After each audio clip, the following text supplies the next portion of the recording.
নমস্কার। প্রত্যেক শ্রোতা বন্ধুকে স্বাগত জানাই তুলির সাহিত্য সম্ভার চ্যানেলে। তুলির সাহিত্য সম্ভারের আজকের নিবেদন রবীন্দ্রনাথ ঠাকুরের শুভা। গল্প পাঠ ও চরিত্র চিত্রণে আমি তুলি। শুরু করছি আজকের গল্প শুভা। মেয়েটির নাম যখন সুভাষিনী রাখা হইয়াছিল, তখন কে জানিত সে বোবা হইবে। তাহার দুটি বড় বোনকে সুকেশিনী ও সুহাসিনী নাম দেওয়া হইয়াছিল। তাই মিলের অনুরোধে তাহার বাপ ছোট মেয়েটির নাম রাখেন সুভাষিনী। এখন সকলে তাহাকে সংক্ষেপে শুভা বলে। দস্তুর মতো অনুসন্ধান ও অর্থ ব্যয়ে বড় দুটি মেয়ের বিবাহ হইয়া গেছে। এখন ছোটটি পিতা মাতার নীরব হৃদয় ভারের মতো বিরাজ করিতেছে। যে কথা কয় না সে যে অনুভব করে, ইহা সকলের মনে হয় না। এই জন্য তাহার সাক্ষাতেই সকলে তাহার ভবিষ্যৎ সম্বন্ধে দুশ্চিন্তা প্রকাশ করিত। সে যে বিধাতার অভিশাপ স্বরূপ তাহার পিতৃগৃহে আসিয়া জন্মগ্রহণ করিয়াছে, এ কথা সে শিশুকাল হইতেই বুঝিয়া লইয়াছিল। তাহার ফল এই হইয়াছিল, সাধারণের দৃষ্টিপথ হইতে সে আপনাকে গোপন করিয়া রাখিতে সর্বদাই চেষ্টা করিত। মনে করিত আমাকে সবাই ভুলিলে বাঁচি। কিন্তু বেদনা কি কেহ কখনো ভোলে? পিতা মাতার মনে সে সর্বদাই জাগরুক ছিল। বিশেষত তাহার মা তাহাকে নিজের একটা ত্রুটি স্বরূপ দেখিতেন। কেননা মাতা পুত্র অপেক্ষা কন্যাকেই নিজের অংশরূপে দেখেন। কন্যার কোনো অসম্পূর্ণতা দেখিলে সেটা যেন বিশেষ রূপে নিজের লজ্জার কারণ বলিয়াই মনে করেন। বরঞ্চ কন্যার পিতা বাণীকণ্ঠ শুভাকে তাহার অন্য মেয়েদের অপেক্ষা যেন একটু বেশি ভালোবাসিতেন। কিন্তু মাতা তাহাকে নিজের গর্ভের কলঙ্ক জ্ঞান করিয়া তাহার প্রতি বড় বিরক্ত ছিলেন। শুভার কথা ছিল না, কিন্তু তাহার সুদীর্ঘ পল্লব বিশিষ্ট বড় বড় দুটি কালো চোখ ছিল, এবং তাহার ওষ্ঠাধর ভাবের আভাস মাত্রে কচি কিশলয়ের মতো কাঁপিয়া উঠিত। কথায় আমরা যে ভাব প্রকাশ করি, সেটা আমাদিগকে অনেকটা নিজের চেষ্টায় গড়িয়া লইতে হয়, কতকটা তর্জমা করার মতো। সকল সময় ঠিক হয় না, ক্ষমতা অভাবে অনেক সময় ভুলও হয়। কিন্তু কালো চোখকে কিছু তর্জমা করিতে হয় না। মন আপনি তাহার উপরে ছায়া ফেলে, ভাব আপনি তাহার উপরে কখনো প্রসারিত কখনো মুদিত হয়, কখনো উজ্জ্বল ভাবে জ্বলিয়া উঠে, কখনো মান ভাবে নিবিয়া আসে, কখনো অস্তমান চন্দ্রের মতো অনিমেষ ভাবে চাহিয়া থাকে, কখনো দ্রুত চঞ্চল বিদ্যুতের মতো দিক বিদিকে ঠিকরিয়া উঠে। মুখের ভাব বই আজন্মকাল যাহার অন্য ভাষা নাই, তাহার চোখের ভাষা অসীম উদার এবং অতল স্পর্শ গভীর, অনেকটা স্বচ্ছ আকাশের মতো, উদয়াস্ত এবং ছায়ালোকের নিস্তব্ধ রঙ্গভূমি। এই বাক্যহীন মনুষ্যের মধ্যে বৃহৎ প্রকৃতির মতো একটা বিজন মহত্ব আছে। এই জন্যই সাধারণ বালক বালিকারা তাহাকে এক প্রকার ভয় করিত, তাহার সহিত খেলা করিত না। সে নির্জন দ্বীপ্রহরের মতো শব্দহীন এবং সঙ্গীহীন। গ্রামের নাম চণ্ডীপুর। নদীটি বাংলাদেশের একটি ছোট নদী, গৃহস্থ ঘরের মেয়েটির মতো। বহুদূর পর্যন্ত তাহার প্রসার নহে। নির্লসা তন্বী নদীটি আপন কুল রক্ষা করিয়া কাজ করিয়া যায়। দুই ধারের গ্রামের সকলের সঙ্গেই তাহার যেন একটা না একটা সম্পর্ক আছে। দুই ধারে লোকালয় এবং তরুছায়া ঘন উচ্চতট। নিম্নতল দিয়া গ্রামলক্ষ্মী স্রোতস্বিনী আত্মবিস্তৃত দ্রুত পদক্ষেপে প্রফুল্ল হৃদয়ে আপনার অসংখ্য কল্যাণ কার্যে চলিয়াছে। বাণীকণ্ঠের ঘর নদীর একেবারে উপরে, তাহার বাঁখারির বেড়া, আটচালা, গোয়ালঘর, ঢেঁকিশালা, খড়ের স্তূপ, তেঁতুলতলা, আম কাঁঠাল এবং কলার বাগান নৌকাবাহী মাত্রেরই দৃষ্টি আকর্ষণ করে। এই গার্হস্থ্য সচ্ছলতার মধ্যে বোবা মেয়েটি কাহারও নজর পড়ে কিনা জানি না, কিন্তু কাজকর্মে যখনই অবসর পায় তখনই সে এই নদীটির ধারে আসিয়া বসে। প্রকৃতি যেন তাহার ভাষার অভাব পূরণ করিয়া দেয়, যেন তাহার হইয়া কথা কয়। নদীর কলধ্বনি, লোকের কোলাহল, মাঝির গান, পাখির ডাক, তরুর মর্মর সমস্ত মিশিয়া চারিদিকে চলাফেরা আন্দোলন কম্পনের সহিত এক হইয়া সমুদ্রের তরঙ্গ রাশির ন্যায় বালিকার চির নিস্তব্ধ হৃদয় উপকূলের নিকটে আসিয়া ভাঙিয়া ভাঙিয়া পড়ে। প্রকৃতির এই বিবিধ শব্দ এবং বিচিত্র গতি ইহাও বোবার ভাষা।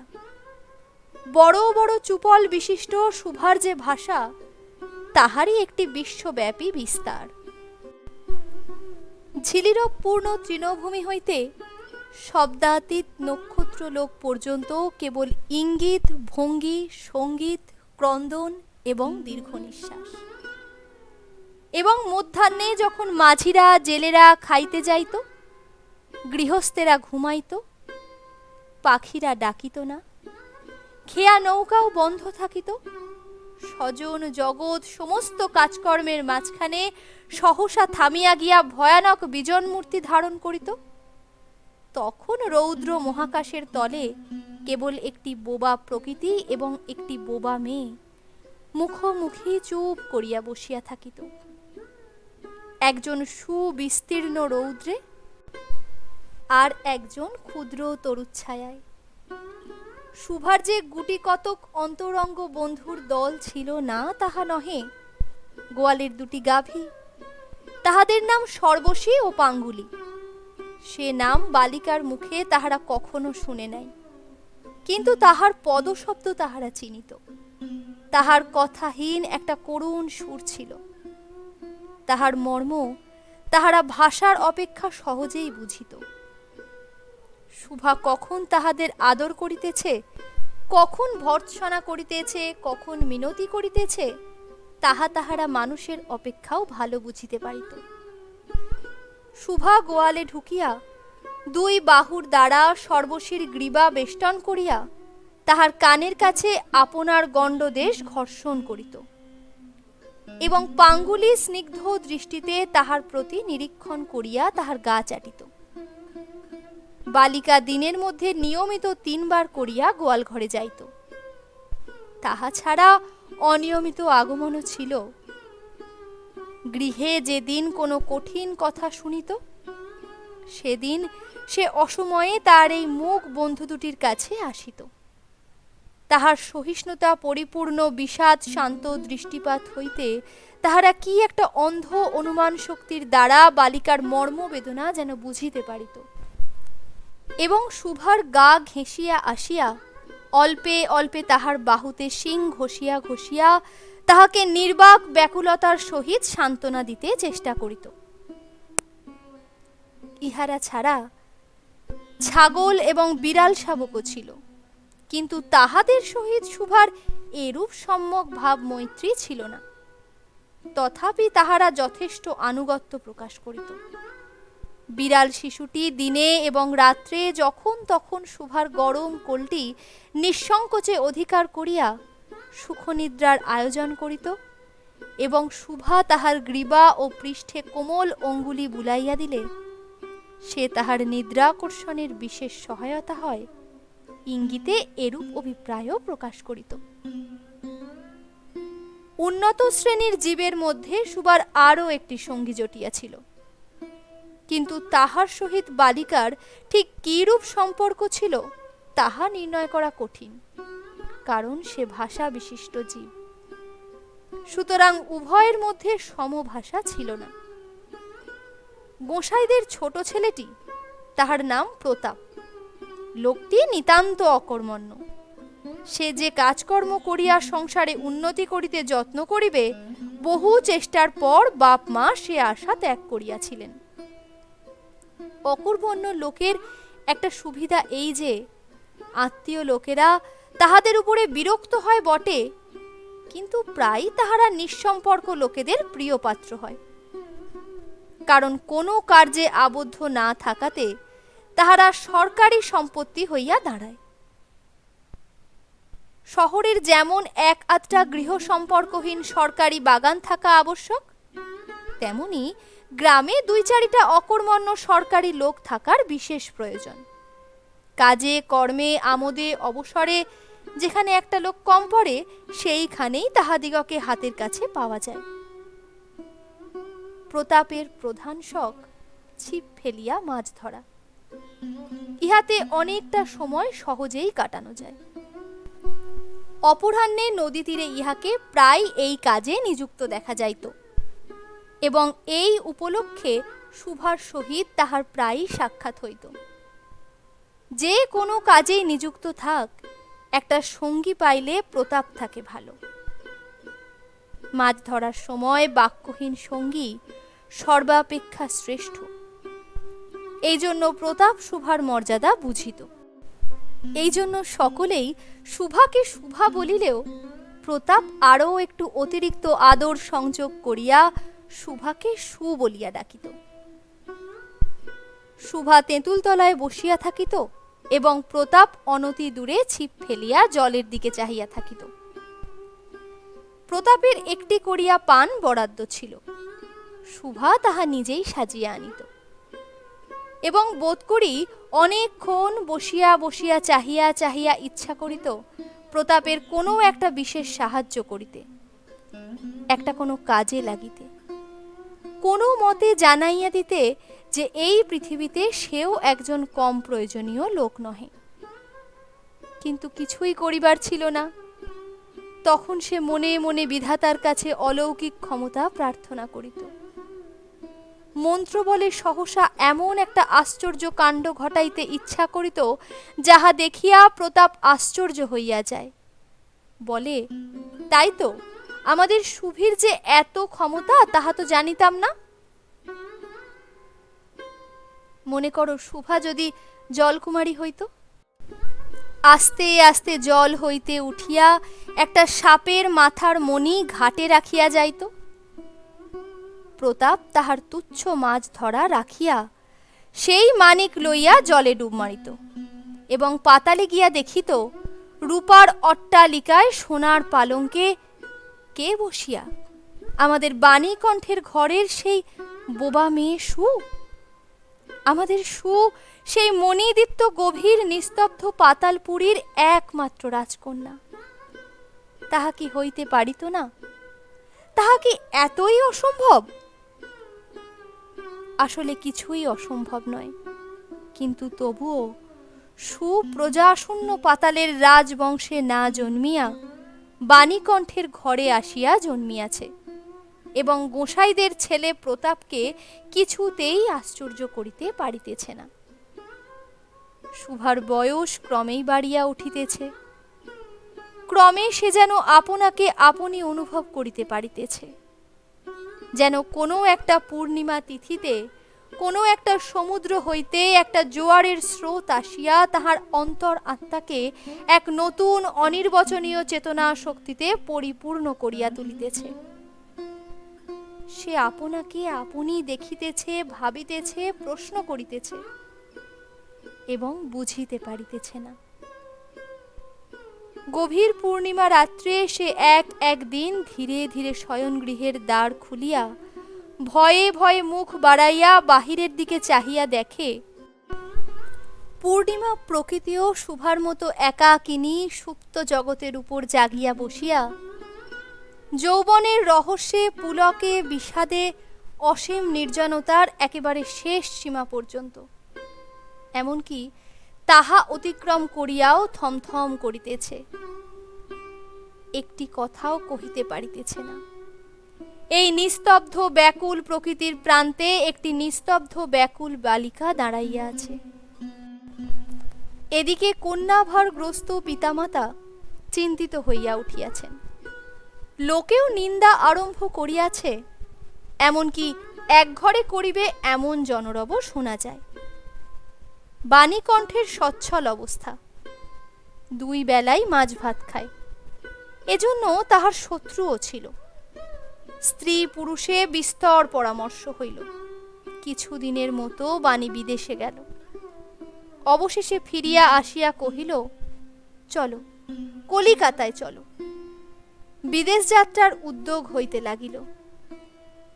কুয়াশা ঢাকা প্রভাতের মতো সুভার সমস্ত হৃদয় অশ্রু বাষ্পে একেবারে ভরিয়া গেল। একটা অনির্দিষ্ট আশঙ্কা বশে সে কিছুদিন হইতে ক্রমাগত নির্বাক জন্তুর মতো তাহার বাপ মায়ের সঙ্গে সঙ্গে ফিরিত। ডাগর চক্ষু মেলিয়া তাহাদের মুখের দিকে চাহিয়া কি একটা বুঝিতে চেষ্টা করিত, কিন্তু তাহারা কিছুই বুঝাইয়া বলিতেন না। ইতিমধ্যে একদিন অপরাহ্নে জলে ছিপ ফেলিয়া প্রতাপ হাসিয়া কহিল, কিরে সু, তোর নাকি বর পাওয়া গেছে? তুই বিয়ে করতে যাচ্ছিস? দেখিস আমাদের ভুলিস নে। বলিয়া আবার মাছের দিকে মনোযোগ করিল। মর্মবিদ্ধ হরিণী ব্যাধের দিকে যেমন করিয়া তাকায়, নীরবে বলিতে থাকে, আমি তোমার কাছে কি দোষ করিয়াছিলাম? শুভা তেমনি করিয়া প্রতাপের দিকে চাহিল। সেদিন গাছের তলায় আর বসিল না। বাণীকণ্ঠ নিদ্রা হইতে উঠিয়া শয়নগৃহে তামাক খাইতেছিলেন। শুভা তাহার পায়ের কাছে বসিয়া তাহার মুখের দিকে চাহিয়া কাঁদিতে লাগিল। অবশেষে তাহাকে সান্ত্বনা দিতে গিয়া বাণীকণ্ঠের শুষ্ক কপালে অশ্রু গড়াইয়া পড়িল। কাল কলিকাতায় যাইবার দিন স্থির হইয়াছে। শুভা গোয়াল ঘরে তাহার বাল্য সখীদের কাছে বিদায় লইতে গেল। তাহাদিগকে স্বহস্তে খাওয়াইয়া গলা ধরিয়া একবার 2 চোখে যত পারে কথা ভরিয়া তাহাদের মুখের দিকে চাহিল। 2 নেত্র পল্লব হইতে টপ টপ করিয়া অশ্রুজল পড়িতে লাগিল। সেদিন শুক্লা দ্বাদশীর রাত্রি। শুভা শয়নগৃহ হইতে বাহির হইয়া তাহার সেই চির পরিচিত নদী তটে লুটাইয়া পড়িল। যেন ধরণীকে, এই প্রকাণ্ড মুখ মানবতাকে 2 বাহুতে ধরিয়া বলিতে চাহে, তুমি আমাকে যাইতে দিও না মা। আমার মতো 2টি বাহু বাড়াইয়া তুমিও আমাকে ধরিয়া রাখো। কলিকাতার এক বাসায় শুভার মা একদিন শুভাকে খুব করিয়া সাজাইয়া দিলেন। আটিয়া চুল বাঁধিয়া, খোঁপায় জরির ফিতা দিয়া, অলঙ্কারে আচ্ছন্ন করিয়া তাহার স্বাভাবিক শ্রী যথাসাধ্য বিলুপ্ত করিয়া দিলেন। শুভার 2 চক্ষু দিয়া অশ্রু পড়িতেছে। পাছে চোখ ফুলিয়া খারাপ দেখিতে হয়, এজন্য তাহার মাতা তাহাকে বিস্তর ভর্ৎসনা করিলেন। কিন্তু অশ্রুজল ভর্ৎসনা মানিল না। বন্ধু সঙ্গে বর স্বয়ং কোণে দেখিতে আসিলেন। কন্যার মা বাপ চিন্তিত, শঙ্কিত, শশব্যস্ত হইয়া উঠিলেন, যেন দেবতা স্বয়ং নিজের বলির পশু বাছিয়া লইতে আসিয়াছেন। মা নেপথ্য হইতে বিস্তর তর্জন গর্জন শাসন করিয়া বালিকার অশ্রুস্রোত দ্বিগুণ বাড়াইয়া পরীক্ষকের সম্মুখে পাঠাইলেন। পরীক্ষক অনেক নিরীক্ষণ করিয়া বলিলেন, মন্দ নহে। বিশেষত বালিকার ক্রন্দন দেখিয়া বুঝিলেন ইহার হৃদয় আছে, এবং হিসাব করিয়া দেখিলেন যে হৃদয় আজ বাপ মায়ের বিচ্ছেদ সম্ভাবনায় ব্যথিত হইয়া উঠিয়াছে, সেই হৃদয় আজ বাদে কাল আমারই ব্যবহারে লাগিতে পারিবে। শুক্তির মুক্তার ন্যায় বালিকার অশ্রুজল কেবল বালিকার মূল্যই বাড়াইয়া দিল। তাহার হইয়া আর কোনো কথাই বলিল না। পঞ্জিকা মিলাইয়া খুব একটা শুভ লগ্নে বিবাহ হইয়া গেল। বোবা মেয়েকে পরের হস্তে সমর্পণ করিয়া বাবা মা দেশে চলিয়া গেল। তাহাদের জাতি ও পরকাল রক্ষা হইল। বর পশ্চিমে কাজ করে, বিবাহের অনতি বিলম্বে স্ত্রীকে পশ্চিমে লইয়া গেল। সপ্তাহ খানেকের মধ্যে সকলেই বুঝিল নববধূ বোবা। তা কেহ বুঝিল না সেটা তাহার দোষ নহে, সে কাহাকেও প্রতারণা করে নাই, তাহার দুটি চক্ষু সকল কথাই বলিয়াছিল, কিন্তু কেহ তাহা বুঝিতে পারে নাই। সে চারিদিকে চায়, ভাষা পায় না। যাহারা বোবার ভাষা বুঝিত, সেই আজন্মকাল পরিচিত মুখগুলো সে আর দেখিতে পায় না। বালিকার চির নীরব হৃদয়ের মধ্যে একটা অসীম অব্যক্ত ক্রন্দন বাজিতে লাগিল। অন্তর্যামী ছাড়া আর কেহ তাহা শুনিতে পাইল না। এবার তাহার স্বামী চক্ষু এবং কর্ণেন্দ্রিয়ের দ্বারা পরীক্ষা করিয়া এক ভাষা বিশিষ্ট কন্যা বিবাহ করিয়া আনিল।